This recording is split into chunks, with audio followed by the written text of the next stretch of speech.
Clara had never worked a day in her life. At 36, she still lived in the sprawling mansion her parents had bought decades ago, nestled in the heart of the affluent suburb of Willow Creek. Her days were a monotonous cycle of luxury and entitlement. She woke up late, spent hours scrolling through social media, and then met up with her HOA friends for their daily dose of neighborhood gossip. Clara's life was funded entirely by her parents' wealth, and she carried herself with an air of superiority, convinced she was better than anyone who didn't belong to her carefully curated world. Her friends, Lila, Margot, and Diane, were just like her, entitled, nosy, and obsessed with controlling every minor detail of their wealthy suburban community. They took great pleasure in enforcing ridiculous HOA rules, sending out fines for things like grass being too long or holiday decorations overstaying their welcome. It wasn't about maintaining order, it was about power. Clara's world was predictable, comfortable, and entirely within her control. That is, until Marcus moved in. Marcus was a young, successful entrepreneur who had recently bought the house across the street from Clara. He was tall, confident, and carried himself with an ease that immediately set Clara on edge. But what really bothered her wasn't Marcus himself. It was his dog, a sleek, well-trained German shepherd named Max. To Clara, it was wrong. A man like Marcus, a black man in her predominantly white neighborhood, shouldn't have a dog like that. In her mind, he either stole it or got it through some shady deal. The thought festered in her head, twisting her dislike for Marcus into full-blown resentment. The HOA meetings became her personal venting sessions. "I just don't trust him," she whispered to her friends one afternoon, stirring her iced coffee dramatically. "Did you see that dog? Bet you anything it's stolen." Her friends, equally petty, nodded in agreement. Lila leaned in with a smirk. "You know, you could do something about it." And just like that, an idea formed. Clara wasn't used to things not going her way. When she wanted something, she got it. If she didn't like something, she found a way to remove it. And in her mind, Marcus didn't belong. Neither did his dog. That evening, as Clara watched Marcus playing in his yard with Max, her fingers twitched over her phone screen. One call was all it would take, a little concerned neighbor routine, a bit of exaggerated panic in her voice. She knew the right words to say. Clara smiled to herself and dialed 911. Her voice took on a panicked edge as soon as the dispatcher answered. "Yes, I need to report a suspicious man in my neighborhood," she said, making sure to sound breathless, like she had just witnessed something disturbing. "He's acting strange, and I think he might have stolen a dog. It's a purebred German shepherd. Expensive, you know? I don't feel safe." She knew exactly what she was doing. Years of getting her way had taught her how to manipulate people, especially when it came to authority figures. She didn't really think Marcus was dangerous, but she also knew the right words would get the police there fast. Within minutes, a patrol car pulled up outside Marcus's house. Clara stood at her window, a smug grin on her face as she watched two officers approach his front door. That should teach him, she thought. But things didn't go the way she expected. Marcus opened the door with a calm expression, clearly confused by the sudden police presence. Max trotted up beside him, tail wagging, oblivious to the tension in the air. "Sir, we received a report that you may have stolen this dog," one officer said, glancing at Max. Marcus blinked in disbelief. "Stolen? No, this is my dog. His name's Max. I have all the paperwork if you need proof." One of the officers sighed. "Yeah, that would be great. We just need to clear things up." Clara's grin faltered as she watched from a distance. She hadn't expected him to have proof. Marcus disappeared inside for a moment, returning with adoption papers, vet records, and even photos from the breeder. The officers barely needed to look at them before realizing the truth. "All right, everything checks out," the first officer said, handing Marcus back his papers. "Sorry for the trouble, sir. We just had to follow up on the call." Marcus glanced over their shoulders and immediately spotted Clara standing on her porch, arms crossed. He had suspected it was her the second he saw the cops, and now, with the way she was staring, he was sure of it. "You know, I'd really like to know who called this in," he said, his voice even. The officers exchanged a look. "We can't disclose that," one of them said, but the slight hesitation in his voice told Marcus everything he needed to know. Clara, realizing she had been caught, turned quickly on her heel and disappeared inside. Marcus watched her go, shaking his head. He had been in the neighborhood less than a month, and already he was being targeted. That night, as he sat on his couch with Max curled up at his feet, he decided to do a little research of his own. If Clara wanted to dig into his life, then maybe it was time to see what she was hiding. It didn't take long to find exactly what he needed. Marcus wasn't the type to let things slide. Being falsely accused of stealing his own dog wasn't just an inconvenience, it was a warning.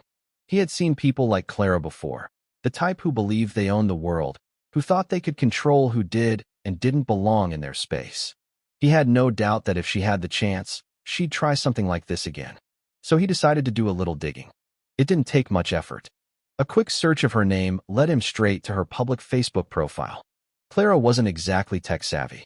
Scrolling through her posts, he found the usual entitlement: complaints about baristas getting her coffee order wrong, rants about how nobody wants to work anymore, and plenty of passive-aggressive HOA drama.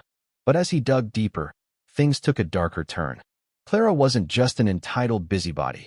She was outright racist. Buried in the pages she had liked and the groups she was a part of, Marcus found several private forums where Clara and her HOA friends discussed ways to target non-white neighbors. They bragged about making it uncomfortable for them to live in the community, reported them for made-up infractions, and even pressured landlords not to rent to certain people. Marcus clenched his jaw as he scrolled through their posts. These women treated their racism like a hobby, something they casually engaged in between brunches and yoga classes. And now, he was their new target. The next time Clara saw Marcus, she didn't even try to hide her attitude. She strutted past his driveway while he was outside watering his lawn, her arms crossed. "Guess you got lucky that time," she muttered under her breath, loud enough for him to hear. Marcus didn't take the bait. Instead, he turned to her with a calm smile. "I was actually thinking about luck today," he said. "Like how lucky I was to find your Facebook pages." Clara stopped in her tracks. Her face twitched, the color draining slightly. "Yeah," Marcus continued. "The ones where you and your little HOA crew talk about getting rid of neighbors like me. Sound familiar?" Clara's mouth opened, then closed. She looked like a fish gasping for air, her mind scrambling for a response. "See, here's the thing," Marcus said, stepping a little closer. "I'm not the kind of person you can just scare away. I'm not going anywhere. And if you ever pull something like that 911 stunt again, I'll make sure every single person in this neighborhood sees what kind of person you really are." Clara didn't say a word. She just turned sharply on her heel and stormed off. But inside, she was seething. How dare he talk to her like that? He had embarrassed her, backed her into a corner. And if there was one thing Clara couldn't stand, it was losing. So she decided to teach him a lesson. Clara spent the next 2 days obsessing over Marcus's words. She barely slept, her mind racing with thoughts of revenge. She needed to do something, anything, to remind him who was really in charge. And then it hit her. That dog. It was the reason she had called 911 in the first place. It was the reason Marcus had humiliated her. And it was his weakness. On the morning of her plan, Clara watched from her window as Marcus left for work. He locked his front door, got into his car, and drove off down the street. Perfect. She waited 10 minutes, just enough time to be sure he wouldn't suddenly turn back. Then she slipped out of her house and made her way to Marcus's backyard. The fence wasn't particularly tall, and with a little effort, she managed to climb over it. Her heart pounded as she dropped onto the grass, glancing around to make sure no one had seen her. Max, the German shepherd, was lounging in the sun near the back door. The moment he saw her, he perked up, tail wagging slightly, but he didn't move. "Come on, doggy," Clara whispered, inching toward him. "Let's get you out of here." She had already unlatched the gate leading to the street. All she had to do now was lure him out, and he'd be gone. "Here, boy," she coaxed, reaching into her pocket and pulling out a dog treat she had stolen from a store earlier. She tossed it toward him, but Max just sniffed it and stayed put. Clara gritted her teeth. "Stupid dog." She tried again, this time taking a step closer, waving the treat in front of his face. Max cocked his head but didn't budge. Annoyed, she decided to take a more direct approach. She reached down, grabbed his collar, and gave it a tug. That was a mistake. Max growled, a deep, warning sound that sent a shiver up her spine. "Shoo," she hissed, panic setting in. She didn't need some nosy neighbor looking out their window and seeing her. She tugged again, and Max barked, loud and sharp. Clara froze. Then, behind her, she heard something even worse, the sound of a car pulling into the driveway. Her blood ran cold. Marcus had come home early. Marcus had barely made it 5 minutes down the road when he realized he'd left his work laptop sitting on the kitchen counter. With an annoyed sigh, he made a quick U-turn and headed back home. As he pulled into the driveway, he noticed something strange. The side gate to his backyard was wide open. His stomach tightened. He knew he had closed it that morning. His first thought was Max. Was he still in the yard? Marcus threw the car into park and jumped out, his heartbeat quickening as he rounded the house and stepped into the backyard. What he saw made his blood boil. Clara was there. She had one foot inside his house, the back door slightly open, and one hand still gripping Max's collar. But the dog wasn't going anywhere. He was standing his ground, growling low and deep. The moment Clara saw Marcus, her face twisted into sheer panic. This isn't what it looks like," she stammered, quickly letting go of the dog. "I was just—" Marcus didn't let her finish. Before she could make a break for it, he moved. In a few quick strides, he was on her, grabbing her by the wrist before she could bolt through the gate. "Oh, it's exactly what it looks like," Marcus said, his grip tightening just enough to make sure she couldn't slip away. "You broke into my yard. You tried to steal my dog." His voice was eerily calm, but inside, he was furious. Clara thrashed, trying to yank herself free.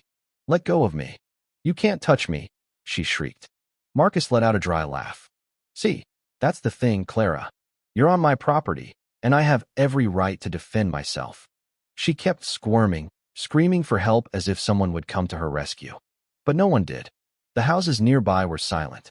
Marcus glanced down at a coil of rope he had left near his porch earlier that week. He had been planning to fix part of Max's leash. Perfect. With practiced ease, he tied Clara's hands behind her back, making sure the knots were snug but not painful. "You want to call the police so badly? Great, let's call them now." Clara lost it. She screamed and thrashed, kicking wildly. "You're assaulting me. You're going to jail for this." Marcus ignored her. He pulled out his phone and dialed 911. "Yeah, I've got a trespasser on my property. She tried to break into my house and let my dog loose. I need officers here ASAP."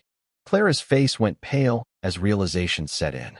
She was the one being reported now, and this time, there was no way to twist the story in her favor. "Please," she whimpered. "Let me go? It was just a joke." Marcus folded his arms. "Yeah, let's see if the police find it funny." Minutes later, sirens echoed through the neighborhood. The flashing red and blue lights filled the street as 2 squad cars pulled up to Marcus's house. Several officers stepped out, their hands resting near their belts as they approached the scene.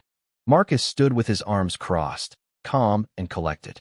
Clara, however, was a wreck, still tied up, her face blotchy from crying.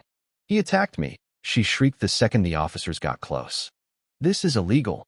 I was just checking on the dog, and he tied me up like some criminal." One officer exchanged a glance with Marcus. "Sir, can you explain what's going on?" Marcus nodded. "I came home early and caught her trespassing in my yard. She was trying to let my dog loose.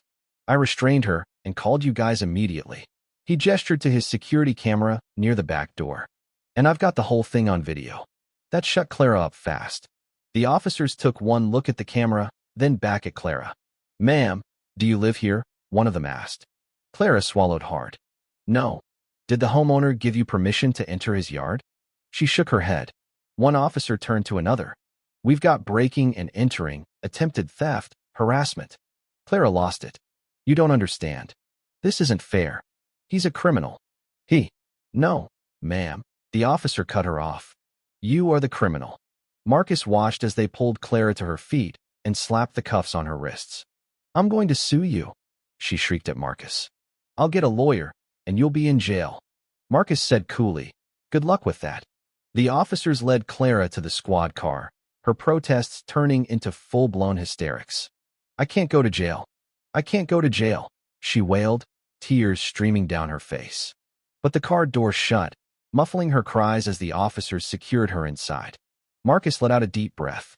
It was over. As the police wrapped up the scene, neighbors started peeking out from behind their curtains. Whispers spread. Within hours, the whole HOA knew what had happened.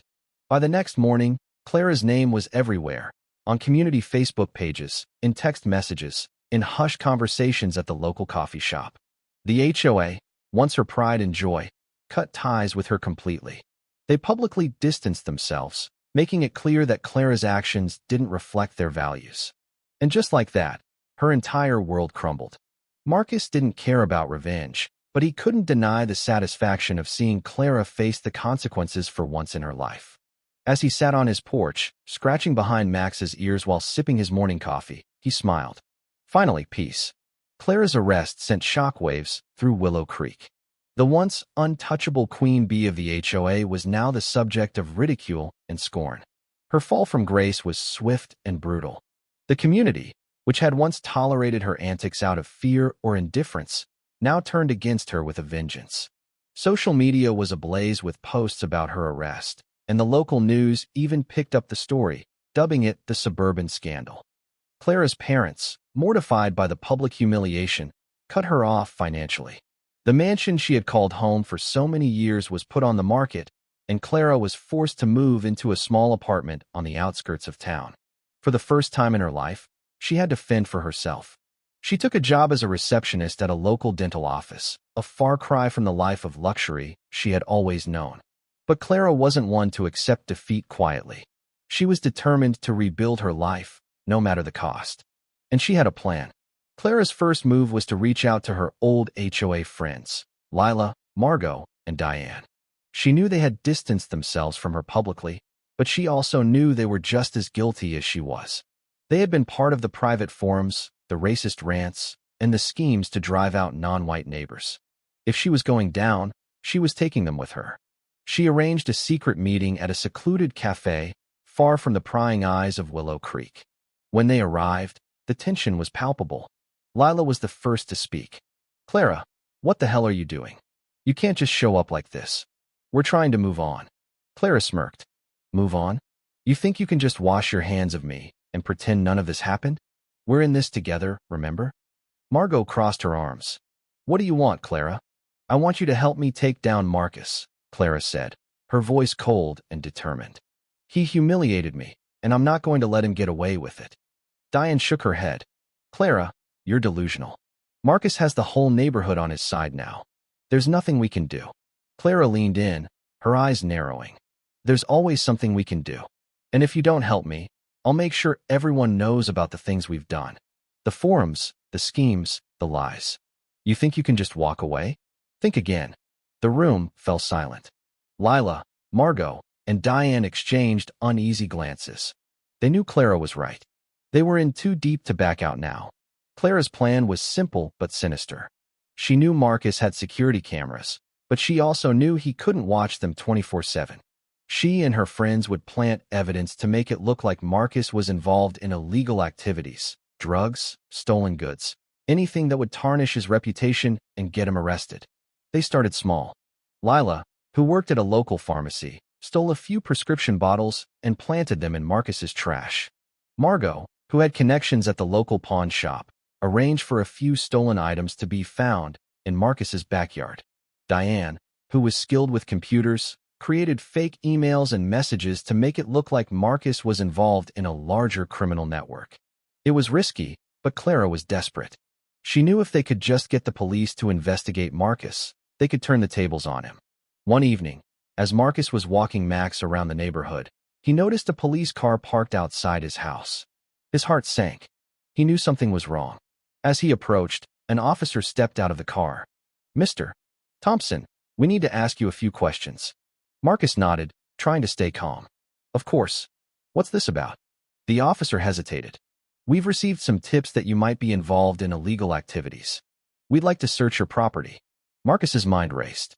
He knew he hadn't done anything wrong, but he also knew how easily rumors could spread. "Go ahead," he said, stepping aside. "I have nothing to hide." The search lasted for hours. The officers went through every room, every drawer, every corner of his house. They found the planted evidence, the prescription bottles, the stolen items, the fake emails. Marcus was stunned. "This isn't mine," he said, his voice shaking. "Someone is setting me up." The officers exchanged glances. "We'll need you to come down to the station for further questioning." Marcus knew he was in trouble. He had been careful, but someone had gone to great lengths to frame him. As he sat in the interrogation room, he tried to piece together who could be behind it. And then it hit him, Clara. He knew she was vengeful, but he hadn't expected her to go this far. He needed to prove his innocence, and he needed to do it fast. He called his lawyer, a sharp and experienced attorney named Sarah Collins. Sarah listened carefully as Marcus explained the situation. "This is a setup," Marcus said. "Clara and her friends are behind this. They're trying to ruin me." Sarah nodded. "We'll fight this, Marcus. But we need evidence. Do you have any security footage that could prove your innocence?" Marcus thought for a moment.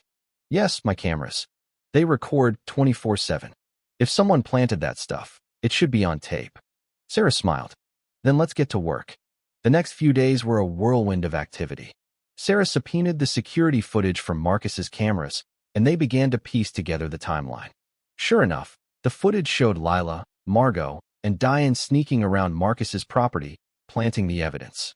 Sarah also dug into Clara's background, uncovering the private forums and the racist rants. She compiled a dossier of evidence that not only proved Marcus's innocence, but also exposed Clara and her friends for the bigots they were. When the case went to court, it was a media circus. The evidence against Clara and her friends was overwhelming. The judge dismissed the charges against Marcus and issued arrest warrants for Clara, Lila, Margot, and Diane. Clara's second arrest was even more humiliating than the first. This time, there was no escaping the consequences. She was charged with conspiracy, framing an innocent person, and multiple counts of harassment. Her friends faced similar charges. The trial was swift and decisive. Clara and her friends were found guilty on all counts. Clara was sentenced to 5 years in prison, while Lila, Margot, and Diane received lighter sentences for cooperating with the investigation. As Clara was led away in handcuffs, she caught a glimpse of Marcus in the courtroom. He was sitting calmly, a small smile on his face. She wanted to scream, to lash out, but she knew it was over. She had lost everything: her home, her friends, her freedom. With Clara and her friends behind bars, Willow Creek began to heal. The HOA, now under new leadership, made a concerted effort to be more inclusive and transparent. Marcus, who had become a symbol of resilience and justice, was invited to join the board. This time, he accepted. Max, now a local celebrity, became the unofficial mascot of the neighborhood. Kids would stop by to play with him, and neighbors would bring him treats. Marcus and Max had not only survived the storm, but had come out stronger on the other side. As Marcus sat on his porch one evening, watching the sun set over the quiet streets, he felt a sense of peace he hadn't known in a long time. The battle had been hard fought, but justice had prevailed. And as he scratched behind Max's ears, he knew one thing for certain. Sometimes, the fall of the queen bee is just the beginning of a new, better story. Months later, Marcus received a letter in the mail. It was from Clara. He hesitated before opening it, unsure of what to expect. The letter was short and to the point. Clara apologized for her actions and admitted that she had been wrong. She wrote that prison had given her time to reflect on her life and the choices she had made.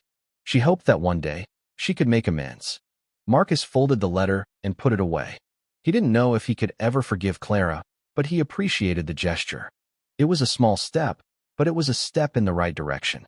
As he looked out over the neighborhood, he felt a sense of hope. Willow Creek was no longer a place of fear and division.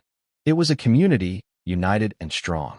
And as the sun set, casting a golden glow over the streets, Marcus knew that the best was yet to come.